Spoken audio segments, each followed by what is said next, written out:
नमस्कार दोस्तों। आपका जो संडे को मेंस का पेपर हो रहा है उसमें जीके के जो क्वेश्चंस हैं उनको हम डिस्कस करते हैं। पिछली बार भी हमने कराए थे और इनमें जो पहला क्वेश्चन है आपके जीके का ये है, the percentage of earth's water found in the ocean is. पृथ्वी पर पाए जाने वाले जल का कितना प्रतिशत महासागरों में पाया जाता है। ठीक है, ये आपका संडे 2 मार्च को पेपर जो है उसमें जीके के सेक्शन के जो 25 क्वेश्चन है आपके मेंस के, उसका सॉल्यूशन हम करा रहे हैं। तो यहां पर देखिए ज्योग्राफी से सवाल है, पृथ्वी पर पाए जाने वाले जल का कितना प्रतिशत महासागरों में। इसका मतलब है पृथ्वी पर और भी कई रूपों में पानी पाया जाता है, जैसे ओशियन इन्होंने बताया। इसके अलावा हम देखते हैं ओशन के अलावा आपका ग्राउंड वाटर हो गया, भूजल हो गया। इसके अलावा आपका ग्राउंड वाटर के अलावा क्या हो गया, रिवर्स का हो गया, लेक्स का हो गया, है ना, ग्लेशियर्स का हो गया। ये हमारे पृथ्वी पर पानी के प्रकार हैं जिनमें से महासागरों में जो पानी पाया जाता है, ओशियंस में जो पानी पाया जाता है वो है 97%। हालांकि ये मीठे जल और खारे जल का अंतर भी आगे चल के इसमें जो है आपके क्लासिफिकेशन भी है, पर यहां पर इन्होंने कहा पृथ्वी पर पाए जाने वाले जल का, इसका मतलब पूरा जितना वाटर है उसका कितना प्रतिशत। तो आंसर क्या हो जाएगा, 92.7। ये आपका आंसर हो जाएगा। नेक्स्ट क्वेश्चन की तरफ बढ़ते हैं। अगला देखिए, थानेश्वर से शासन करने वाले पुष्यभूति वंश के संस्थापक थे। इस वंश के संस्थापक थे वर्धन। ठीक है, ये अपने नाम के पीछे प्रत्यय के रूप में, प्रत्यय उपसर्ग, हाँ प्रत्यय के रूप में प्रीफिक्स और सफिक्स आपने पढ़े होंगे, तो सफिक्स के रूप में वर्धन लगाते हैं, जैसे कि हर्षवर्धन आपने नाम सुना होगा। तो थानेश्वर से शासन करने वाले पुष्यभूति वंश के संस्थापक थे वर्धन। ये थानेश्वर से करते थे शासन, बाद में इन्होंने थानेश्वर इनकी राजधानी थी, बाद में इन्होंने अपनी राजधानी बदल करके कहां कर ली, कान्यकुब्ज, जो आज का वर्तमान का क्या है, कन्नौज। आज का जो कन्नौज है वहां पर इन्होंने अपनी जो है राजधानी बदल ली। तो यहां पर पुष्यभूति वंश के बारे में पूछा गया, इसके संस्थापक थे वर्धन। चारों चेरा, पांड्या और चालुक्य में वर्धन इसके संस्थापक थे। एक बार आप क्वेश्चंस को देख लो, समझ लो।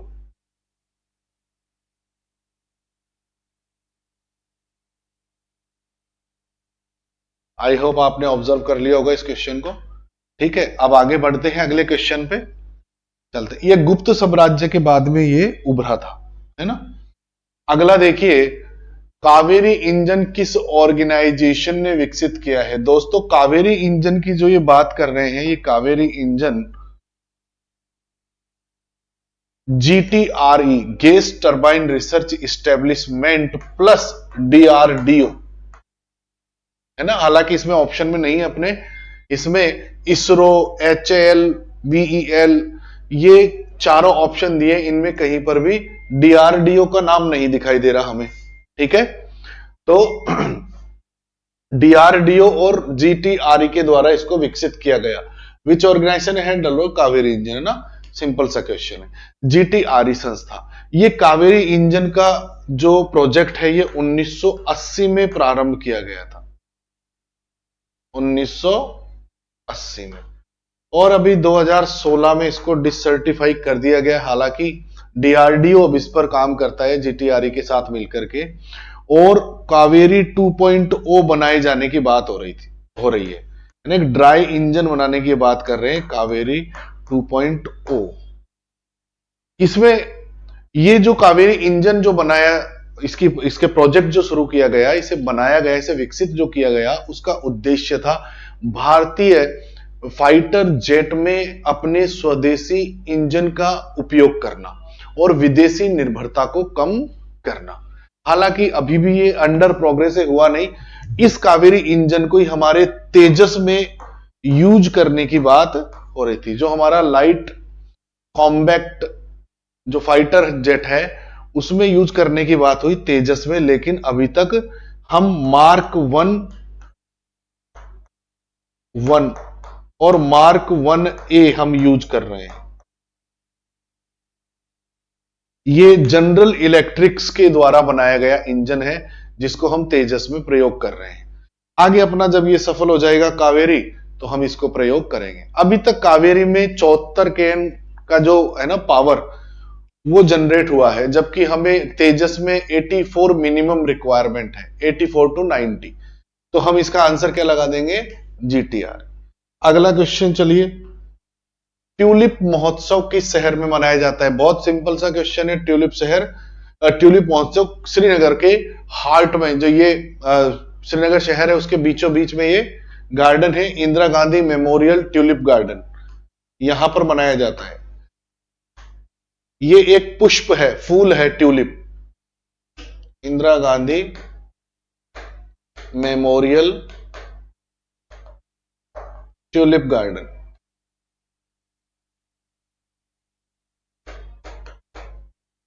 Indira Gandhi memorial tulip garden.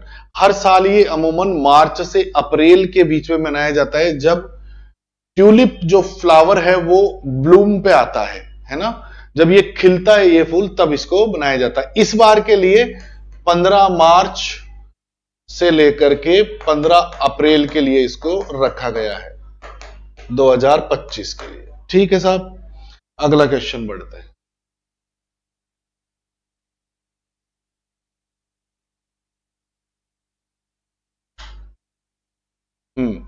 30वां question, किसके संस्मरण का शीर्षक my life in full work family and our future? whose memoir is titled My Life in Full Work Family and Our Future? तो देखो इसमें पूछा गया कि ये जो किताब है ये किसकी किताब है, किसके संस्मरण का शीर्षक है। ठीक है, तो ये शोभना भरतिया का नहीं है, रेणुका रामनाथ भी नहीं है, ये किरण मजूमदार शो का भी नहीं है, ये किसका है, इंदिरा नूई। इंदिरा नूई को आप अच्छी तरीके से जानते होंगे। इंदिरा नूई जो है पेप्सिको कंपनी है उसकी 24 सालों तक सीईओ रही है, सीईओ फॉर 24 इयर्स पेप्सिको की, पेप्सिको। ठीक है, अभी वर्तमान में भी अमेजन की ब्रांड एम्बेसडर है और भी कई सारी जो है कंपनियों में, स्टार्टअप्स में ये सलाहकार की भूमिका में है। अगला क्वेश्चन देखिए, नंद वंश का अंतिम शासक निम्न में से कौन था? तो देखिए नंद वंश जो है ये मगध साम्राज्य, आपने पढ़ा होगा नंद वंश। तो किसने स्थापना की? स्थापना की थी महापद्म नंद ने। अंतिम शासक, इसका अंतिम शासक था धनानंद, जिसकी चंद्रगुप्त मौर्य ने हत्या करके मौर्य साम्राज्य की स्थापना की थी। तो हमारे प्रश्न का उत्तर हो जाएगा नंदवंश का अंतिम शासक धनानंद था। ठीक है, जानकारी थोड़ी सी देख लो।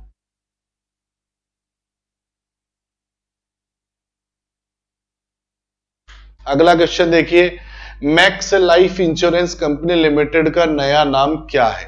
देखिए अभी दिसंबर 2024 में 13 दिसंबर 2024 को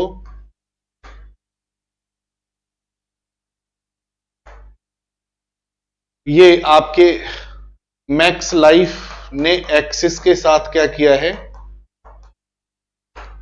एक्सिस के साथ क्या किया है, जॉइंट वेंचर, और अब इसका नाम बदल करके क्या कर दिया गया है, इसका नाम बदल करके कर दिया गया है axis max life insurance limited. ये इसका नया नाम हो गया है। ठीक है, इनका जॉइंट वेंचर हुआ है। करंट से एक सवाल है, इसको अपन ने देखा। नेक्स्ट देखिए, भारतीय राष्ट्रीय कांग्रेस के दूसरे अधिवेशन के अध्यक्ष कौन थे? Who was the president of the second session of the Indian national Congress? तो आपको पता होगा कि इंडियन नेशनल कांग्रेस हर साल अपना एक अधिवेशन करता था इसकी स्थापना के समय से। तो इस अधिवेशन के अध्यक्षों के बारे में पूछा गया है। तो दोस्तों, पहले के थे व्योमेश चंद्र प्रथम, या फर्स्ट अधिवेशन के ये थे, इन्होंने दूसरे का पूछा है। दादा भाई नेहरू थे द्वितीय अधिवेशन के अध्यक्ष। जॉर्ज यूल और फिरोज शाह, तो फिरोज शाह मेहता थे छठे अधिवेशन के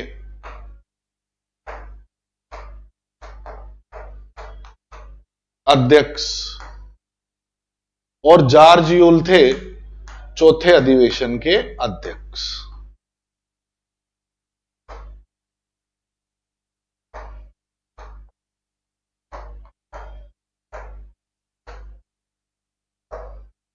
चौथे अधिवेशन के अध्यक्ष। तो मैंने चारों के लिख दिए, आप आंसर आसानी से ढूंढ सकते हो कि अपना आंसर क्या हो जाएगा, दादा भाई नौरोजी। चंद्रमा पृथ्वी का एक चक्कर, नेक्स्ट क्वेश्चन है, चंद्रमा पृथ्वी का एक चक्कर पूरा करने में अपनी धुरी पर भी कितने चक्कर लगाता है, अपन ये समझे। The moon completes rotation on its axis as it completes one revolution around the earth. तो सिंपल सी भाषा पूछ रहे हैं कि भाई जब ये चंद्रमा एक रोटेशन अपना कंप्लीट करता है, रोटेशन, तो ये अपनी धुरी पर भी कितना रेवोल्यूट कर जाता है, घूम जाता है खुद ही। एक तो हो गया ये घूम करके आना, और एक अपनी धुरी पर घूमना। तो कह रहा है कितना कर जाता है, तो आंसर हो जाएगा 1। चंद्रमा जो है अपनी धुरी पर भी उसी समय में घूमता है और पृथ्वी का चक्कर भी उसी समय में लगाता है। इसी वजह से दोस्तों आपने देखा होगा कि चंद्रमा का एक हिस्सा हमें दिखाई पड़ता है। तो अपना आंसर क्या हो जाएगा इसका, एक करता है चक्कर पूरा। नेक्स्ट क्वेश्चन देखिए, भारत का संविधान अंग्रेजी में किसके द्वारा हाथों से लिखा गया? मतलब ये कह रहे हैं कि भारत का जो संविधान लिखा गया उसको अंग्रेजी में लिखा गया और हाथों से लिखा गया है, परंतु इन चारों लोगों में से किसने लिखा है? तो देखिए, जब मैं पढ़ाता हूं आपको कोचिंग में, मैंने आपको नोट्स में भी लिखाया हुआ है ये, तो इसके क्या हो जाएगा, बहुत सिंपल सा आंसर है, प्रेम बिहारी नारायण रायजादा। प्रेम बिहारी नारायण रायजादा ने संविधान को इटैलिक शैली में, है ना, इटैलिक तो क्या थी, इटैलिक थी स्टाइल, और इंग्लिश थी लैंग्वेज।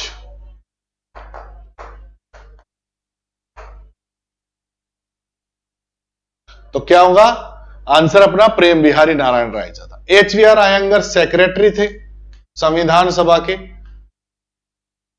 सेक्रेटरी थे, सचिव थे। वसंत कृष्ण वैद्य ने हिंदी में संविधान को ट्रांसलेट किया, और ये आपके एसएन मुखर्जी संविधान सभा के सदस्य थे। अगला लिखिए, अगला देखिए, who among the following became a part of the constituent assembly from Madras constituency 1946। देखो, 4 ऑप्शंस आपके सामने हैं और सिंपल सा पूछा गया कि निम्नलिखित में से कौन 1946 में मद्रास निर्वाचन क्षेत्र से संविधान सभा का हिस्सा बना। ये 4 महिलाओं के नाम दे रखे, आपको पता होगा, और मैंने इसको ढंग से आपको लिखवाया है क्लास में, कि संविधान सभा में 15 महिलाएं निर्वाचित हुई। उन 15 महिलाओं में एकमात्र मुस्लिम महिला कौन सी थी? बेगम एजाज रसूल। ये भी मैंने आपको नोट्स में लिखवाया है।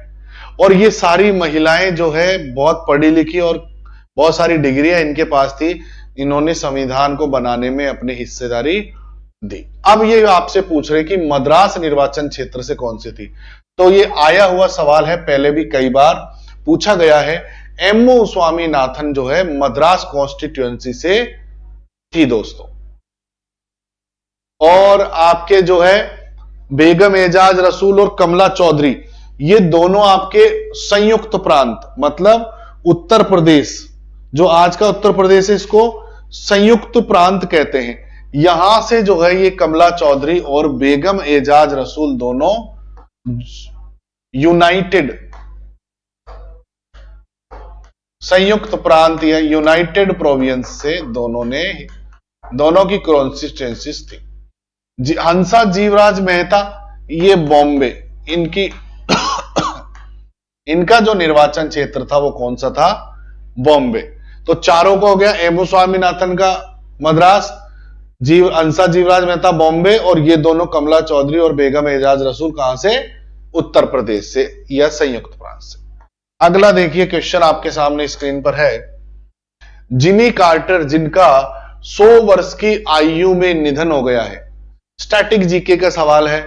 पूछा गया है कि जो संयुक्त राज्य अमेरिका यूएसए के भूतपूर्व राष्ट्रपति रहे हैं, ये जो भूतपूर्व राष्ट्रपति रहे हैं, इनके अभी 100 वर्ष की आयु में निधन हो गया। कब? शायद 24 दिसंबर 2024 को, है ना। अभी 2024 में दिसंबर, मुझे डेट एग्जैक्ट याद नहीं आ रही, दिसंबर 2024 में इनकी डेथ हो गई। तो इन्होंने ये पूछ रहे हैं कि कौन से राष्ट्रपति के रूप में काम किया। इन्होंने 1976 से, ये 1976 से 1980 तक यूएसए के प्रेसिडेंट रहे। पहले ये नेवी में थे, फिर रिटायर्ड हुए, उसके बाद डेमोक्रेटिक पार्टी से इन्होंने क्या किया? डेमोक्रेटिक पार्टी से इन्होंने चुनाव लड़ा, और चुनाव लड़ करके बाद में ये सेनेटर भी बने, और फिर बाद में ये प्रेसिडेंट बने 1976 से 80। तो ये पूछा गया है कि बताइए इनका क्रम कौन सा था। देखो, याद करने के हिसाब से तो ये बड़ा कठिन है, क्योंकि आप सभी का याद नहीं कर सकते, और मुझे जहां तक है, अगर ऐसा क्वेश्चन आता है तो ज्यादातर क्या, मुझे लग रहा है 100% लोग ही छोड़ के आएंगे, क्योंकि इतने सारे राष्ट्रपतियों के नाम, उनकी संख्या हम याद नहीं कर सकते। फिर भी कभी बाई चांस आपने पढ़ा हो तो आंसर क्या हो जाएगा इसका? डी, 39। ठीक है, जिमी कार्टर का। अगला देखिए, कौन सा समूह भारतीय संविधान में आपातकालीन प्रावधानों की विशेषता से संबंधित है? मतलब यहां पर सीधा सीधा क्या दे दिया है कि भैया ये तो आपके सबने सामने आर्टिकल्स हैं, और इन आर्टिकल्स में बता दो कि कौन सा राष्ट्रीय आपात से संबंधित है। तो पहला ऑप्शन देखते, पहले अंग्रेजी वाले भी पढ़ लो। Which of the following sets of article is related to with the features of emergency provisions in Indian constitution. तो मैंने क्लास में आपको पढ़ाया हुआ और हर एक पे लिखवाया हुआ भी है। इसका क्या हो जाएगा? ए देखते, 352 से 360 आपातकालीन प्रावधानों से संबंधित तो यही है। कैसे है एक एक करके बताऊंगा। 309 ये नहीं है, 309 में आपके सिविल सर्विसेज का आ जाता है ना, 309, 10, 11, 12 सिविल सर्विस का। फिर ये आपके स्पेशल 343 से 51 भाषा के लिए आ जाएगा, 330 से 42 तो ये आपका स्पेशल प्रोविजंस आ जाएंगे एसटी, एससी, ओबीसी के लिए। अपना आंसर क्या हो जाएगा? ए। अब इसमें क्या है? 352 में आपके, याद कर लो, रिकॉल कर लो, 352 में है आपके national emergency, national emergency. Article 356 में है आपके राष्ट्रपति शासन,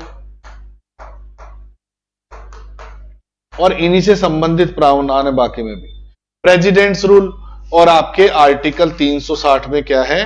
फाइनेंशियल इमरजेंसी, वित्तीय आपात।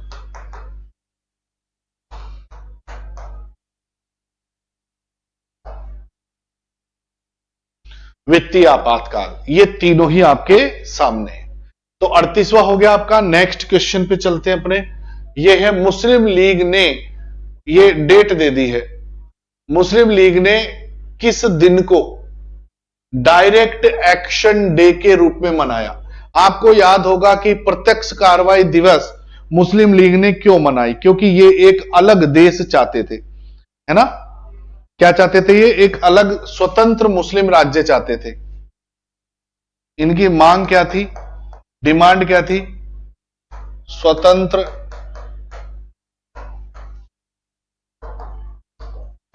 मुस्लिम राज्य और भारत का विभाजन।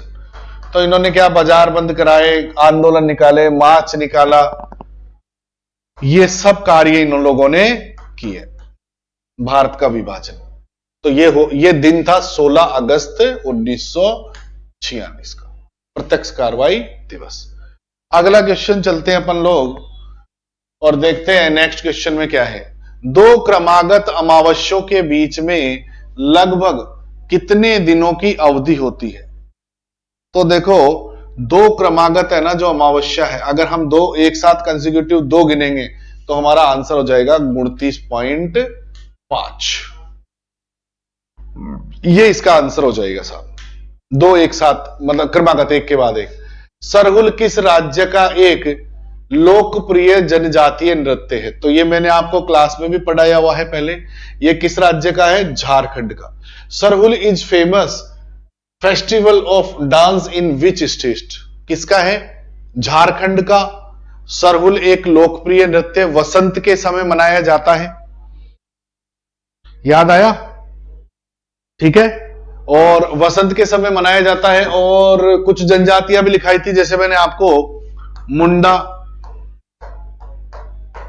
उराव, ये ट्राइब्स मैंने आपको लिखाई थी। ये ट्राइब्स जो है वसंत के समय इसको, चैत्र मास में इसको मनाते हैं। ठीक है, जब नए फूल आते हैं तो साल का जो फूल आता है उसको लेकर के लोग नृत्य करते हैं। सरहुल बहुत फेमस है, कई बार पूछा गया है प्रीवियस ईयर में, आंसर हो जाएगा झारखंड। अगला क्वेश्चन देखते हैं अपन। आप चुंबकीय क्षेत्र को कब अधिक प्रबल पाएंगे? When will you find the magnetic fields stronger? तो क्या क्या ऑप्शन है? When fields lines are crowded, जब क्षेत्र की रेखाएं सघन हो, जब रेखाएं एक साथ हो। When the lines are together, नहीं। When the fields lines are not seen, जब क्षेत्र रेखाएं दिखाई नहीं देती है। When the poles are together, नहीं, ये हो ही नहीं सकता, वो कैसे होगा? तो इसमें आंसर हो जाएगा आपका when fields lines are crowded, जब क्षेत्र की रेखाएं सघन हो। अगला देखो क्वेश्चन, अगले क्वेश्चन में देखिए, फ्यूज तार के संबंध में निम्नलिखित में से कौन सा सही है? Which of the following statement is correct regarding fuse wire? It has a low melting point and low conductivity, निम्न गलनांक और निम्न चालकता, नहीं, गलत। It has a high melting point and low conductivity, wrong. It has a low melting point and high conductivity, yes. तो यहां पर लो मेल्टिंग पॉइंट है इसका और हाई कंडक्टिव, मेरे हिसाब से सही हो रहा है। It has a high melting point and high, ये गलत हो जाए, हाई मेल्टिंग पॉइंट नहीं होता है। आंसर क्या हो जाएगा दोस्तों इसका? सी हो जाएगा। अगला क्वेश्चन देखिए, निम्नलिखित में से कौन सी एक अधातु है जो विभिन्न रूपों में पाई जाती है? मतलब ये कह रहा है विच of the following is non metal that can exist in different. तो देखो ये सब मेटल है, पोटेशियम, लिथियम, पारा, लेकिन कार्बन इज नॉन मेटल। हालांकि ये मिलाया जाता है, स्टील, कार्बन, स्टील और ये ऐसे नाम सुने होंगे। इसका सबसे कठोरतम, हार्डेस्ट क्या है? हीरा, डायमंड। फिर आप देखोगे नरम, graphite,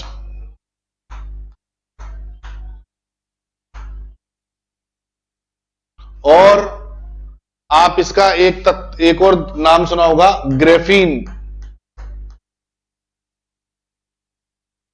carbon nano tubes.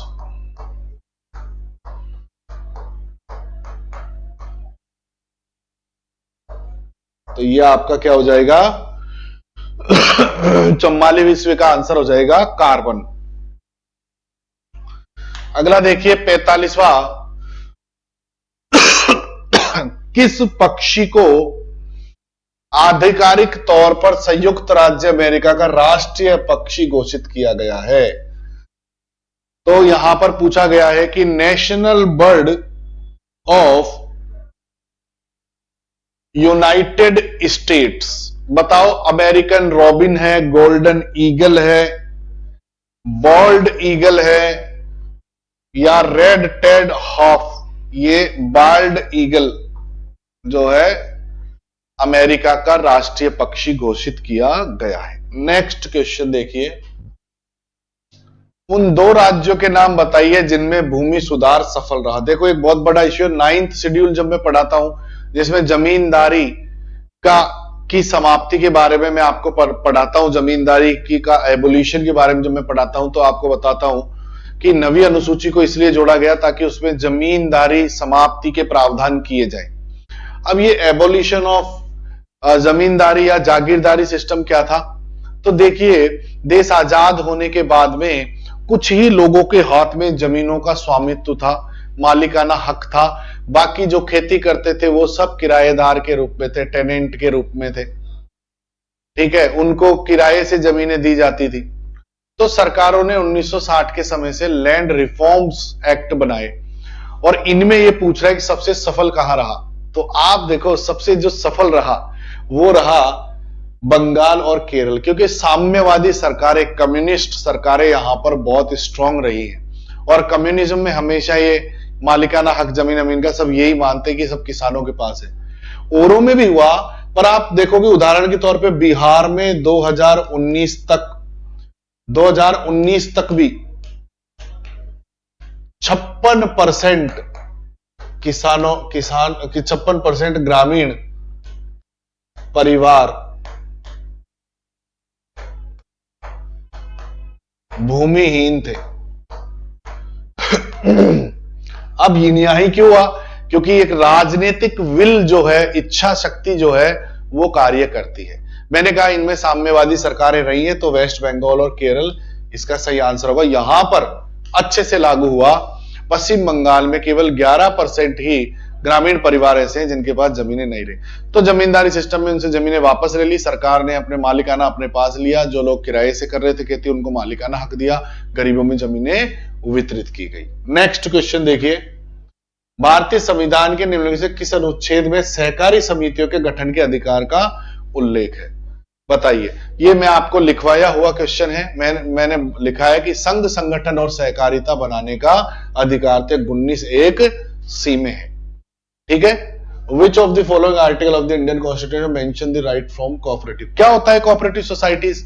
Cooperative societies का उद्देश्य होता है अपने लोगों, अपने सदस्यों या उनसे जुड़े लोगों के आर्थिक लाभ, जिनमें वो क्या करते हैं कि कुछ ऐसी विभिन्न तरीके से आप सहकारी समितियां बना सकते हो। लोन बांटने वाली दुग्ध सहकारी समिति, आप क्रेडिट उधार देने वाली सहकारी समितियां।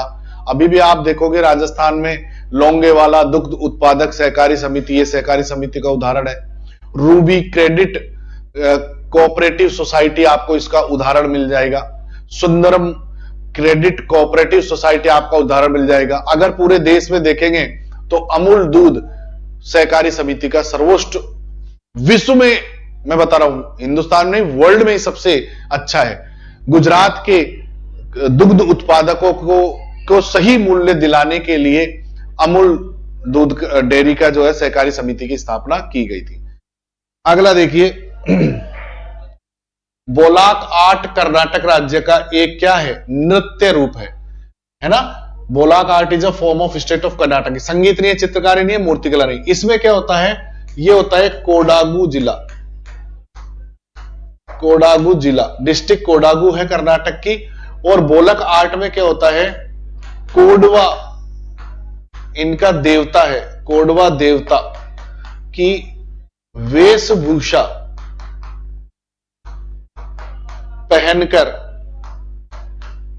नृत्य करते हैं।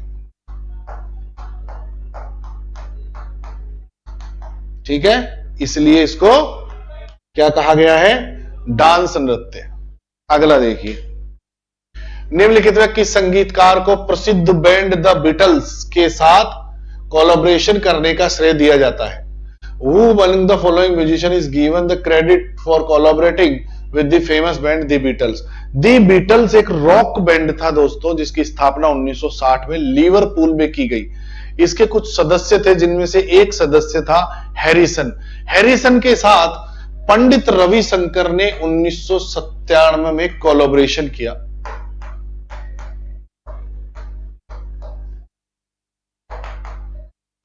द चैंट ऑफ इंडिया,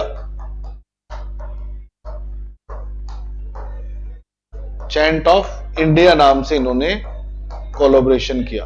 और अंतरराष्ट्रीय स्तर पर भारतीय हिंदुस्तानी संगीत को विश्व स्तर पर पंडित रविशंकर ने प्रस्तुत किया। अगला देखिए, उस कोशिका की प्रकार की पहचान करें जो लंबी और शाखित है। शरीर के बारे में है, आपको पता ही है क्या है, nerve cell. Identify the type of cell that is long and branched, तो आप देखोगे कि इसे न्यूरॉन भी कहते हैं, ऑल्सो कॉल्ड न्यूरॉन, न्यूरॉन भी कहते हैं। और आप देखोगे कि इसकी ऐसी संरचना होती है ना, ऐसे आप देखोगे तो फिर ये पूरा ऐसे जो ब्रांच और शाखा में आपको दिखाई देगा।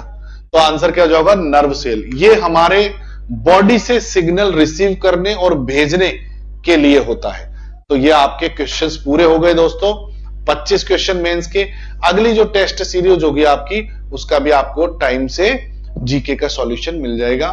मेरा नाम त्रिलोक योगी है और नेक्स्ट टाइम फिर हम मिलते हैं वापस नेक्स्ट सॉल्यूशन के साथ। Thank you very much.